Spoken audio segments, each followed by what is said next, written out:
Last year I received an invitation to an event that promised to be, quote, an occasion for exclusive deal-making. It said, quote, the opportunities for mutually beneficial economic development between China and our individual states are tremendous, end of quote. Deal-making sounds like it might have come from President Trump, but the invitation was actually from a former governor. I was being invited to the U.S.-China Governors Collaboration Summit. It was an event co-hosted by the National Governors Association and something called the Chinese People's Association for Friendship and Foreign Countries. Sounds pretty harmless. What the invitation did not say is that the group I just mentioned, is the public face of the Chinese Communist Party's official foreign influence agency, the United Front Work Department. Now, I was lucky. I was familiar with that organization from my time as the director of the Central Intelligence Agency, but it got me thinking, how many of you made the link between that group and Chinese Communist Party officials? What if you made a new friend while you were at that event? What if your new friend asked you for introductions to other politically connected and powerful people? What if your new friend offered to invest big money in your state, perhaps in your pension, in industries sensitive to our national security? These aren't hypotheticals. These scenarios are all too true, and they impact American foreign policy significantly. Indeed, last year, a Chinese government-backed think tank in Beijing produced a report that assessed all 50 of America's governors on their attitudes towards China. They labeled each of you friendly, hardline, or ambiguous. I'll let you decide where you think you belong. Someone in China already has. Many of you, indeed, in that report are referenced by name. So here's the lesson. The lesson is that competition with China is not just a federal issue. It's why I wanted to be here today, Governor Hogan. It's happening in your states with consequences for our foreign policy, for the citizens that reside in your states, and indeed for each of you. And in fact, whether you're viewed by the CCP as friendly or hardline, know that it's working you. Know that it's working the team around you. Competition with China is happening inside of your state, and it affects our capacity to perform America's vital national security functions. I want to set the context today for this topic. At the end of the Cold War, America started to engage with China heavily. It made good sense. We thought that the more we interacted, the more it would become like a liberal democracy, like us here in the United States. It didn't happen. And you all know this. Indeed, under Xi Jinping, the country is moving exactly in the opposite direction. More repression, more unfair competition, more predatory economic practices, indeed a more aggressive military posture as well. The Chinese government has been methodical in the way it's analyzed our system, our very open system, one that we're deeply proud of. It's assessed our vulnerabilities, and it's decided to exploit our freedoms to gain advantage over us at the federal level, the state level, and the local level. Last year, I announced that I would give a series of speeches on China, and this is part of that. It's the context in which state and local government officials ought to think about the way they lead with respect to our relationship. It's important. China matters. Let me read you an excerpt of a letter from a Chinese diplomat. It was China's consul general in New York, sent a letter last month to the speaker of one of your state legislatures. Here's what the letter said in part. It said, quote, as we all know, Taiwan is part of China.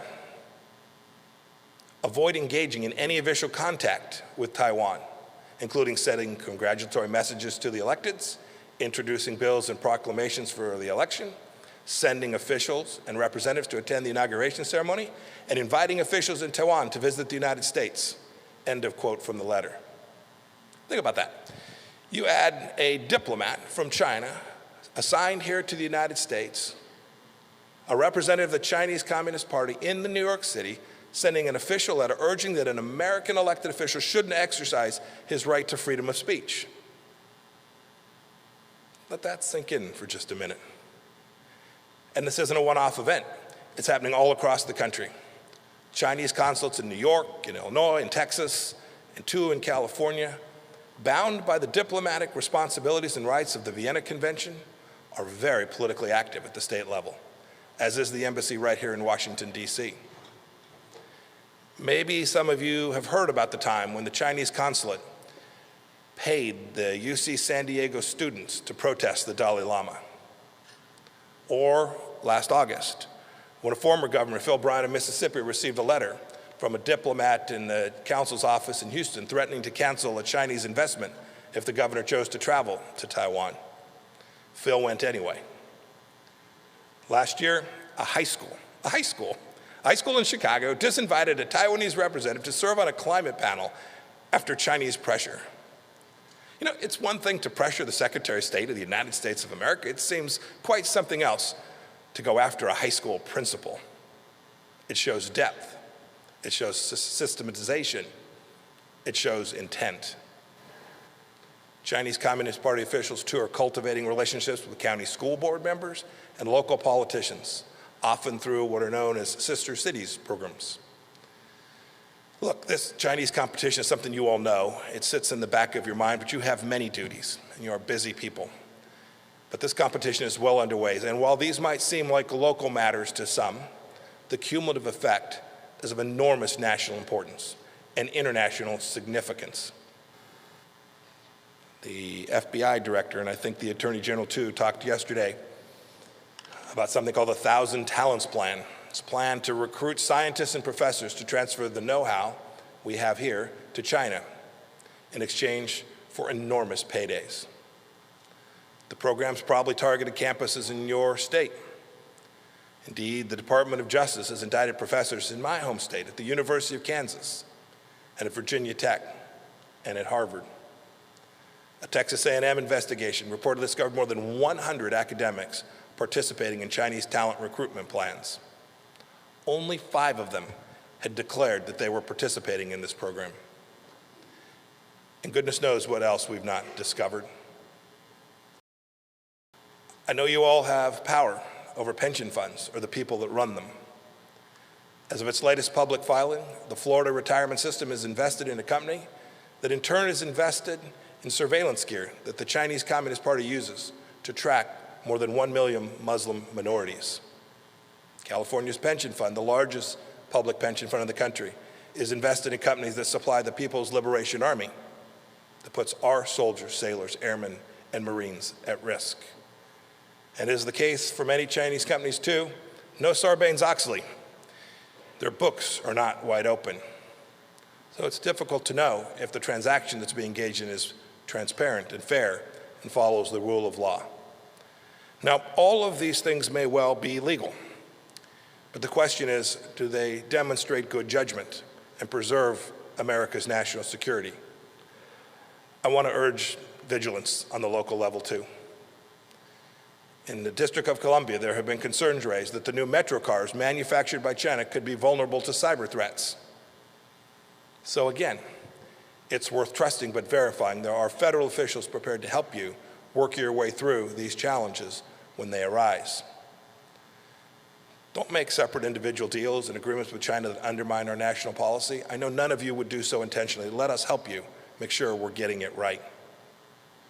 We're here to help. The Trump administration wants to help. There are so many things we have already done. Last year, we issued a letter to state governments. It reaffirmed that Taiwan remains a key business partner and a friend in every other way. We've strengthened the review process for Chinese companies that are investing in your states. We've revoked visas for so-called research scholars who abused their privileges by teaching at Confucius classrooms and made sure that they departed the United States. We've banned scientists from the Department of Energy, which oversees America's 17 largest labs, including our nuclear research facility in New Mexico. We did so because they were participating in Chinese talent recruitment programs. We've directed 2 Chinese propaganda outlets, the Chinese Global Television Network and Xinhua News Agency, to register as foreign agents. And we at the State Department have started to require Chinese diplomats to comply with the same rules we comply with when we're in China. Chinese diplomats now must notify the State Department in advance of official meetings with state and local officials. They must declare their official visits to U.S. educational and research institutions as well. This is just fairness, reciprocity, basic common sense. This is not an onerous restriction to put on China. Look, I know it's 2:30 on a Saturday afternoon. There were lots of good things we could do. I hope you will all take on board what I've said today. You all have important missions leading your states. These are complex, difficult jobs. You have the task to create jobs and opportunity in your state for your people, attract human capital investment that undergirds our prosperity. It's a tough job, and you get curveballs every day from all across the place.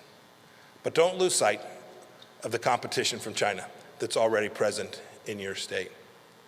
Let's all rise to the occasion and protect our security, our economy, indeed all that we hold dear, all of those freedoms.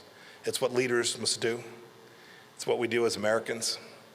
I hope God will bless each and every one of you, each of your states in the United States of America. Thank you for letting me be with you here this afternoon.